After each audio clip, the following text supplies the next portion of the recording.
Muy buenas tardes, pueblo costarricense, compañeras diputadas, compañeros diputados.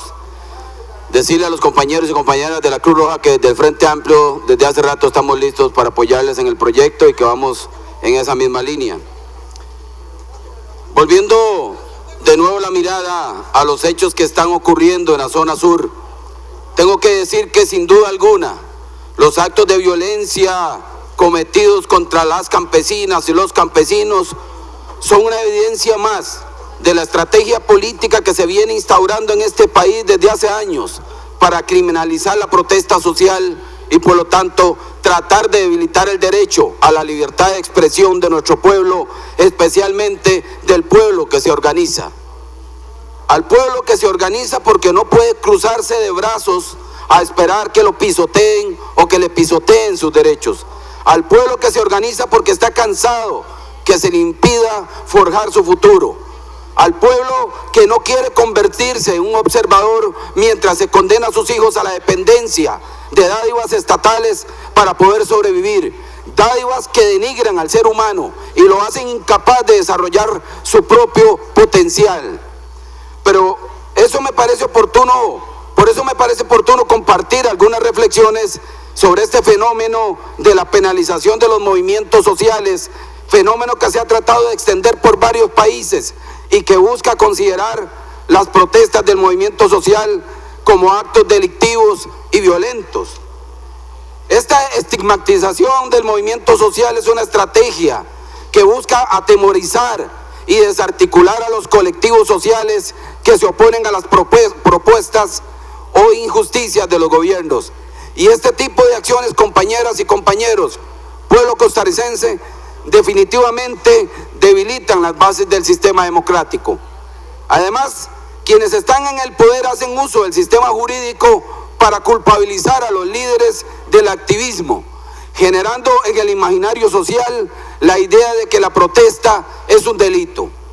Y es aquí donde vienen a implementar mecanismos legales para legitimar la represión, y entonces aumentan las penas de delitos que históricamente han sido considerados delitos menores, como la desobediencia a la ley, el bloqueo de calles y disturbios, logrando de esta manera librar a la fuerza pública de toda responsabilidad en eventualidad de que cometan actos ilícitos contra el pueblo. En este sentido, quiero hacer referencia a una serie de reflexiones que nos ofrece el penalista argentino Eugenio Raúl Zaffaroni, cuyos aportes al análisis de este fenómeno me parece vale la pena mencionar. En primer lugar, el autor señala que en los últimos lustros y como consecuencia de la crisis del modelo de Estado social que padece el mundo debido a la corriente autoritarista económica planetaria montada sobre la globalización y en ocasiones confundido con ella, se producen protestas o reclamos públicos de personas que están viendo pisoteados sus derechos. Estas situaciones asumen diferentes formas conflictivas con variada intensidad.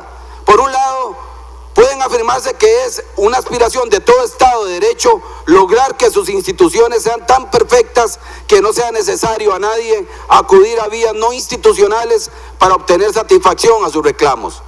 Por otro lado, la misma aspiración parece tener todos los ciudadanos que reclaman por derechos reales o no satisfechos. Pero como la realidad histórica y en la presente, por cierto, los estados de derecho no son perfectos, nunca alcanzan el nivel del modelo ideal que los orienta, de modo que ni el Estado ni los ciudadanos logran ver realizada la aspiración a que todos sus reclamos sean canalizables por vías institucionales. Por otra parte, por lo general, los ciudadanos tampoco pretenden optar por caminos no institucionales para obtener los derechos que reclaman, sino que eligen estos solo para habilitar el funcionamiento institucional, es decir, que en definitiva reclaman que las instituciones operen conforme a sus fines manifiestos. El reconocimiento del derecho de protesta social depende de la respuesta a la siguiente pregunta: ¿es aceptable o no que en un Estado de Derecho se admitan reclamos por la vía no institucional? ¿Sí o no? En el caso de un Estado de Derecho perfecto, habiendo vías institucionales para reclamar derechos, no sería admisible optar por las no institucionales. Pero lo cierto es que no existen estados de derecho perfectos y ninguno de los estados de derecho históricos o reales pone a disposición de sus habitantes en igual medida todas las vías institucionales y eficaces para lograr la efectividad de todos los derechos. El tercer considerando la Declaración Universal de los Derechos Humanos estima esencial que los derechos humanos sean protegidos por un régimen de derecho, a fin de que el hombre no se vea compelido al supremo recurso de la rebelión contra la tiranía y contra la opresión.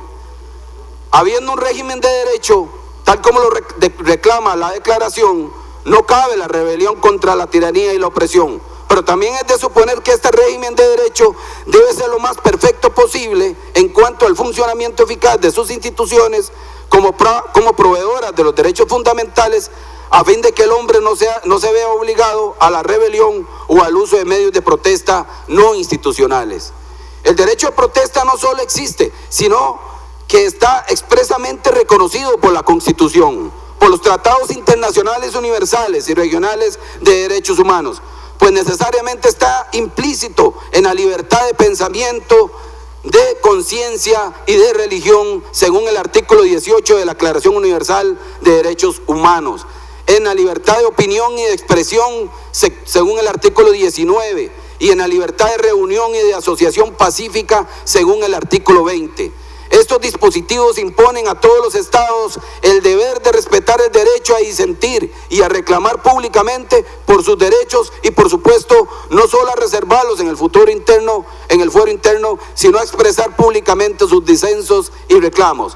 Nadie puede sostener juiciosamente que la libertad de reunión solo se reconoce para manifestar complacencia. Además, no solo está reconocido el derecho de protesta, sino el propio derecho de reclamo de derechos ante la justicia, según el artículo 8.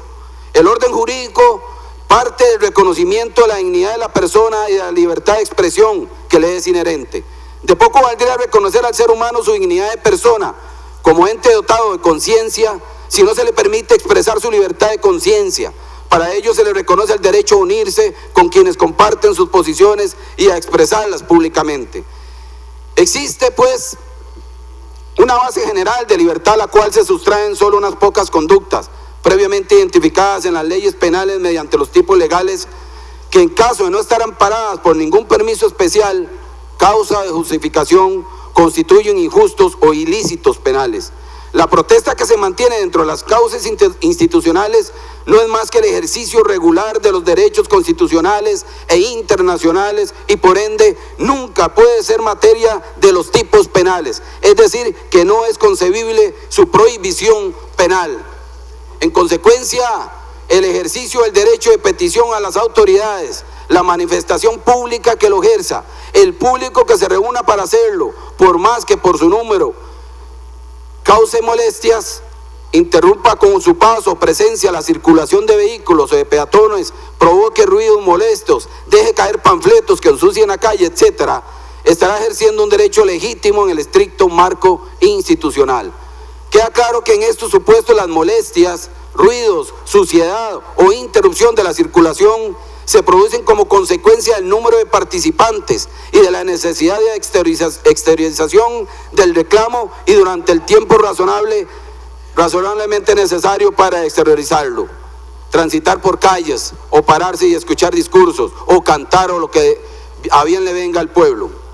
Es lamentable que se pretenda rastrillar los códigos penales y contravencionales para proceder a la pesca de tipos y a su elastización con el objeto de atrapar estas conductas que pertenecen al ámbito del ejercicio de la libertad ciudadana. El concepto de democracia representativa ha venido variando paulatinamente. Cada día las democracias modernas avanzan hacia la incorporación de nuevas formas de inclusión de la ciudadanía en la toma de decisiones. A pesar de estos esfuerzos, se tiene como principio que el pueblo no delibera ni gobierna sino a través de sus representantes. Así que, como lo señalan los científicos sociales, cuando en una sociedad existe un déficit de una verdadera representación de las bases, se traduce enseguida en crisis de gobernabilidad. Las organizaciones sociales, los gremios, las comunidades, ante sus problemas no resueltos por la institucionalidad creada para hacerse escuchar, plantear sus problemas y buscar una salida concreta a sus problemas, no pueden simplemente esperar a votar en las próximas elecciones para castigar al gobierno que no los atendió. Sobredimensionar el lugar que tiene el voto en la democracia contemporánea implica clausurar y excluir de la discusión a los actores sociales involucrados en los problemas. En este sentido, el sistema electoral se vuelve torpe para canalizar las demandas sociales y gremiales. Se ha dicho también que el pueblo puede expresarse a través de los medios masivos de comunicación. Sin embargo, en una sociedad donde esos medios resultan prácticamente inaccesibles para los actores sociales de menores ingresos, la manera de hacer visibles sus demandas tampoco puede quedar circunscripta a la recepción por parte de las empresas de comunicación que funcionan bajo la lógica del dinero. Como lo señala Roberto Gargarella en su libro El derecho a la protesta, cuando la comunicación pública se organiza a partir de la cantidad de dinero que tenemos o que somos capaces de generar, entonces las ideas populares por definición van a tener problemas para circular. Resulta claro que los políticos que tienen más chances de llevar sus mensajes más lejos y a más personas son aquellos que cuentan con un mayor respaldo económico detrás y los que tienen ideas potencialmente más activas. Aquellos que no controlan la televisión o la radio, aquellos que no tienen la capacidad económica para expresar sus ideas a través de los periódicos o hacer circular elaborados panfletos, pueden llegar a tener un acceso muy limitado a los funcionarios públicos. En estas circunstancias, la manera de manifestar la demanda de la ciudadanía, el modo de reclamar los derechos que formalmente alguna vez prometió el Estado, será a través de la constitución de foros. Se trata de tomar la palabra y ponerla en los lugares públicos, sea una plaza, sea un puente, sea la calle o la ruta o un edificio público. En definitiva, la protesta social contemporánea en todas las formas citadas arriba, o sea, entendida como tomar la palabra y ponerla en los lugares públicos, sea una plaza, un puente, la calle o la ruta o un edificio público, constituye la posibilidad concreta que tienen los sectores desaventajados de expresar sus problemas. El derecho a la protesta es el primer derecho, es el derecho a tener derechos, es el derecho que llama a los otros derechos, es la oportunidad que tienen esos sectores de ser tomados en cuenta otra vez, recuperar la voz para ser tomados como actores otra vez. El derecho a la protesta es la puesta en acción de la dignidad, es la oportunidad de hacer valer la dignidad. La criminalización de la protesta es una de las manifestaciones de la judicialización de la política, la posibilidad de transformar los conflictos sociales en litigios judiciales, de leer la realidad bajo la lupa del Código Penal. Criminalizar entonces será despolitizar y por añadidura deshistorizar, sacar de contexto a los conflictos sociales, emplazar a otras instituciones como interlocutores de los problemas sociales. Criminalizar también es la habilitación al Estado para encarar dichos conflictos con la lógica de la guerra, legitimar la intervención represiva por parte de las fuerzas del Estado. Criminalizando los conflictos sociales se busca invisibilizarlos de la arena política. Desde el Frente Amplio condenamos esta corriente de criminalización de la protesta que se está instaurando en Costa Rica y hacemos un llamado al mal llamado gobierno del cambio para que verdaderamente cambie el rumbo en este tema. Y lo estamos viendo en Changuila, y lo hemos visto en otras luchas, y sigue la represión, y sigue la agresión. Y yo creo que ya llegó el momento en que tenemos que poner atención, lo decía ayer, aunque fue difícil terminar la idea. Tenemos matepalos en todas las instituciones del Estado que hay que matar. Tenemos que erradicar la criminalización de la protesta.